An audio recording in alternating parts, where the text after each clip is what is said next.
After successfully gaining Haas to our team, we set off for Mos Eisley to meet up with him aboard our ship. Needless to say, I was excited to explore this city and the first urban location we ever encounter in Star Wars. There's so much history and culture here, and I was excited to see what the developers put into it. As we enter the city, percussion leads the music. Roget uses heavy syncopations and consistent offbeat attacks in order to confuse our ear to the beat and meter.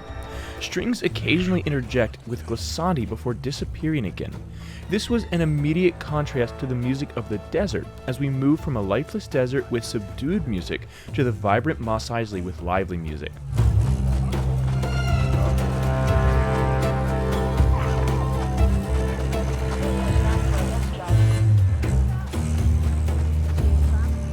But the strings eventually begin to build into bigger and bigger phrases as they also swell to higher and higher notes. Overall, I think the developers did a nice job with Mos Eisley. It feels large enough that I can get a little lost in it, and Roget's music brings an additional life to this culture center in the middle of a desert. I do wish there had been more shops and things to interact with, but the bonus material outside of the main quest has been a disappointing feature throughout this game. That's one way of putting it. Watch yourself. Would you relax? I'm from the South Stretch. I know how to handle myself. We do also occasionally hear the larger Tatooine music during parts of our exploration, but after exploring for a bit, I went to Docking Bay 94 and had a nice sit down to wait for Haas. But sure enough, Haas is a no-show, and now we have to go get him from the local cantina. I'll go check on him. As we enter the cantina, we find Haas gambling, and he's in deep. Sabak, Haas, we have work to do. Who's a loser now? The legendary Haas, as always. Now pay up. Don't have it. Easy. Is that you? Haas, officially the worst person in the world, throws Nix to the other card player as payment. As he grabs our best friend, the music reacts with a brass attack along with Kay. She does her best to fight off the gang, but after a flurry of punches and strings, she's knocked unconscious. And I have to say, playing this right next to my own little companion, I was ready to burn down the world for little Nix. Just up one bread. Hey, No, what the hell are you doing? it's yours. Ow! Let go of me! Next!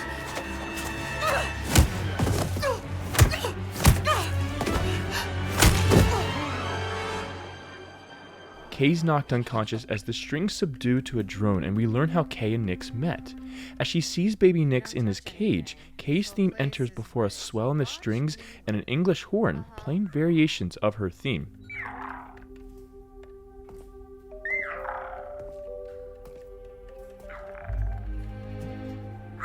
Hey, little one. Where are you headed?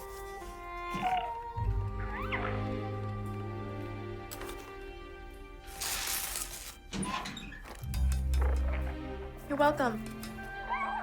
Now go. Run free. She lets Nix go, but he quickly chews through a wire, setting off an alarm. The music picks up with the danger. It settles then as Rico is able to escape. If you just focused, you... What is happening?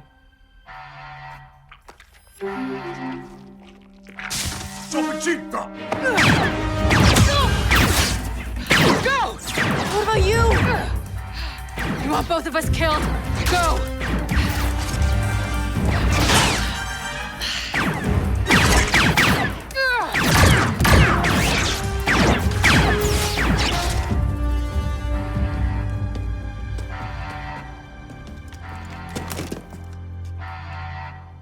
As Kay wakes up again, she immediately goes after Haas. String tremolos hold the tension as Haas tells her that Nix is being sold to Jabba. The same theme on the English horn that we heard when Kay opens Nix's cage returns again as we set off to rescue our only friend. But you'll never...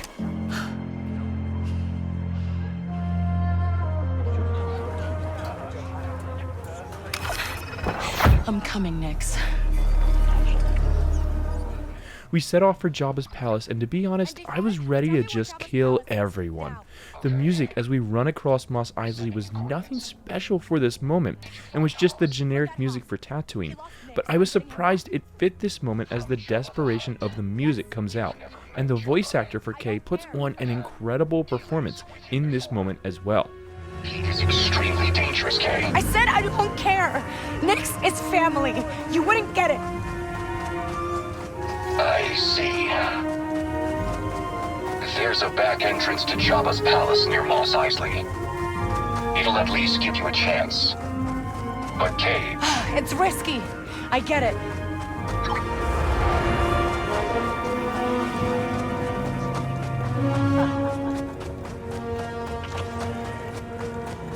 Music returns as we enter Jabba's palace, staying in the shadows. The music was tense as this short motif repeats over and over again obsessively, slowly getting louder and louder. And I learned very quickly that Gamorrean guards are not to be taken lightly. The motif switches to different instruments as well as we continue, moving from synth to strings, but continuing to just be incredibly obsessive and therefore tense. It's like the music was portraying the insanity and singular focus that Kay had in this moment. Okay then.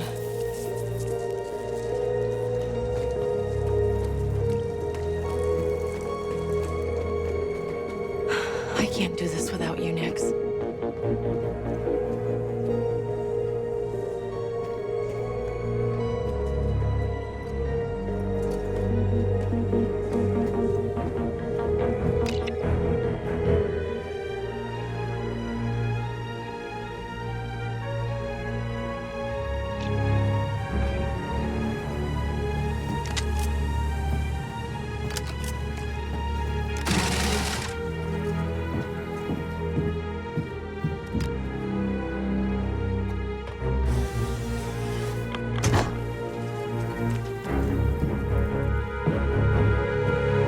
As we go further, the low strings take over as we are now in the low depths of Jabba's palace.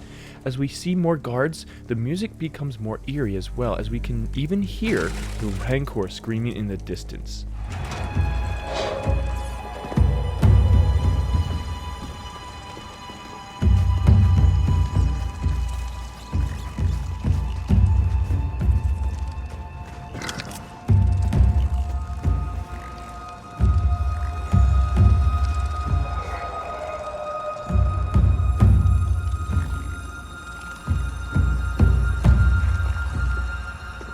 And I have to hand it to Star Wars Outlaws. My wife does not like Star Wars, but she was right next to me the entire way through this mission, desperately hoping that I remain undetected and kill everything. She had sincere panic when several Gamorrean guards began to rush me, because we had to save our Nix.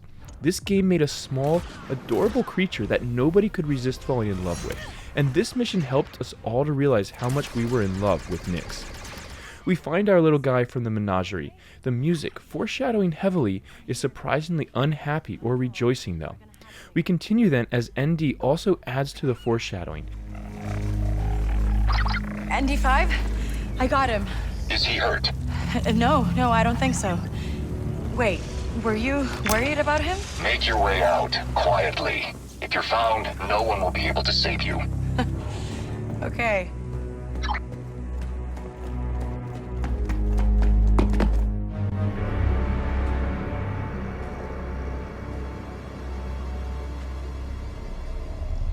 And just as expected, Jabba traps us immediately afterwards.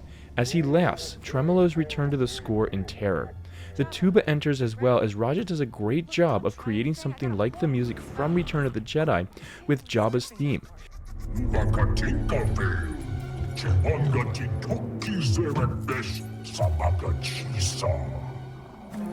So, when are we erasing my bounty? And sure enough, Kay, That's Haas, funny. and Vale are That's all what I was thrown gonna into the say. Rancor pit. We had a deal. She's mine.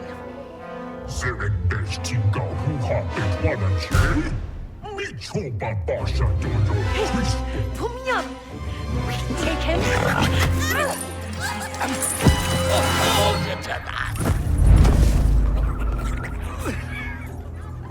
The door opens and Haas is quickly killed by the first beasts, and I couldn't be happier.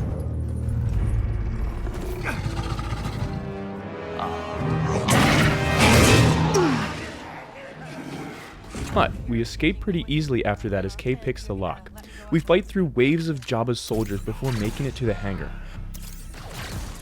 As the door closes on us, the brass pick up with heavy dissonant chords while the string tremolos over top. The brass continue to pound away as the Rancor is revealed.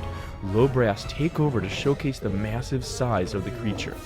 The break drum exposes violence, and then Roget goes even further and gives us a new Rancor track using the same riffing motif from the John Williams Return of the Jedi score.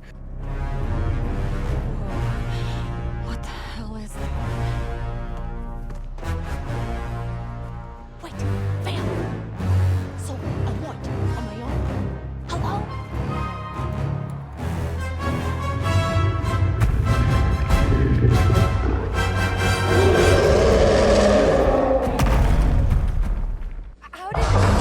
What are you doing? I'm finding a way out. Distract that thing while I get the door open.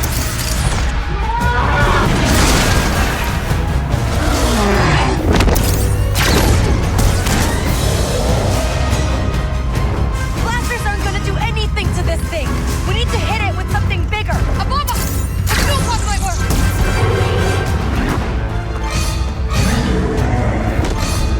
That riff is created using a combination of woodwinds, strings, and xylophone for the actual glissando, while the final attack is articulated with cymbal and break drum as well. The constant attacks of this never seem to get old, and it was so cool to get that music and to hear it be further built on by Roget during this scene with one of the most memorable creatures from all of Star Wars.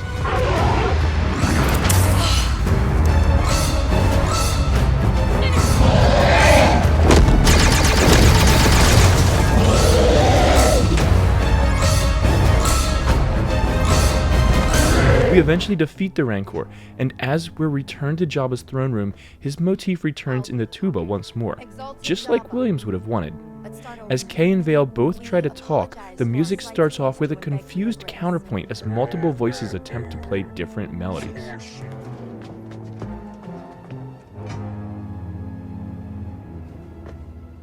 I'll do the talking. Exalted Jabba. Let's start over. As Vale prevails though, the horns take over the primary line. They're responded to again by the tubas playing Jabba's motif as he responds to Vale. The trumpets enter next and the music builds as Kay pushes her luck about getting paid. We apologize for our slights against you and beg for your grace.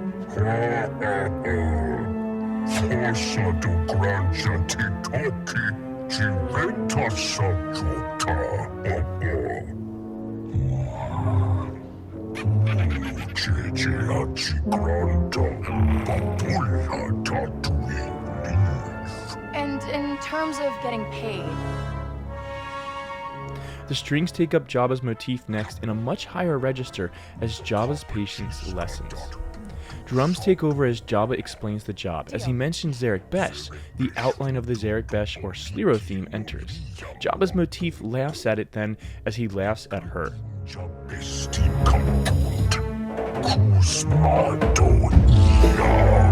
the best team compound is under Imperial control. What does Zarek Besh have to do with the Empire? And as we see our favorite Kowakian lizard monkey Salacious Crumb laugh as well, Jabba's motif moves to a more humorous combination of trumpets and marimba next, bringing more jovial merriness to the scene.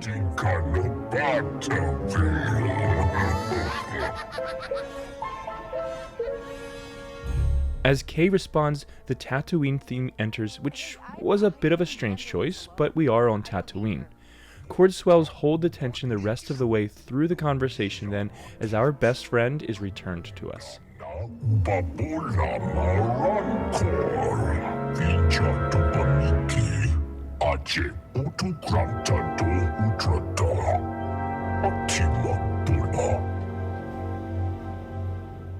The entire mission was incredibly intense for me as we temporarily lose Nix and fear for his safety, and anyone with a pet had to have been triggered during this sequence, but the music stayed right there with us, offering us something intense, fitting and also very nostalgic as the game finds its high point in my opinion.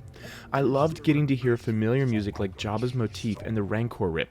Roget took full advantage of the chance to be nostalgic, predictable, and less inventive, and it was the perfect choice. I get that composers and artists want to showcase their own things that they can do, but sometimes the best artistic and narrative decision isn't the most impressive one. But I absolutely would love to know what all of you think. I'm breaking the game down as I play it, similar to how I would watch a weekly TV show, so there are elements that may make more sense to me as I release later videos for further missions. What did you think of this mission? Were you on the edge of your seat with the tension from losing Nix? Did you notice and enjoy the inclusion of the Rancor and Jabba music into the scenes? Tell me in the comments below what you think, and consider checking out my Patreon page using the link in the description, where you can help support this channel for as little as $1 a month, or download PDFs and MP3s of projects as I complete them, along with other perks at higher tiers. Please don't forget to like this video and subscribe to learn more about the music of a galaxy far, far away, and as always, may the be with you.